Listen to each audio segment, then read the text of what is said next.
வணக்கம்ப்பா. இப்போ துணிமணிகளில் கரை படுறது சகஜம்தான்.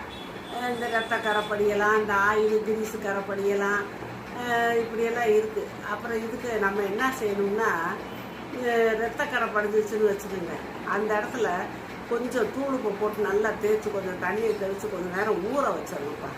ஒரு மணி நேரமாக ஊற வச்சுட்டு அப்புறமேல அதை எடுத்து சோப்பை போட்டு ப்ரஷ் போட்டு நல்லா தேய்ச்சி கழுவிடலாம். இந்த ஆயிலு கிரீஸு இப்படி இதுகெல்லாம் பட்டு கரையாக போச்சுன்னா அதெல்லாம் விடாப்படியான கரை. அதுக்கு இந்த மண்ணெண்ணெய், சீமை தண்ணி, கிருஷ்ண ஆயிலுங்கிறாங்கல்ல, அதை அந்த இடத்துல போட்டு கசக்கி கொஞ்சம் நேரம் ஊற வச்சு சோப்பு போட்டு ப்ரஷ் போட்டு துவைக்கலாம்ப்பா.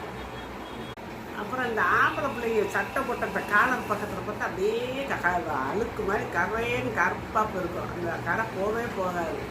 அதுக்கு என்ன செய்யணும், அந்த அரிசி மாவுக்குல அதை வச்சு நல்லா தேய்ச்சி விட்டுட்டு ஒரு மணி நேரம் 2 மணி நேரம் கழிச்சு அப்புறம் நீங்கள் சோப்பு போட்டு அலசுங்க.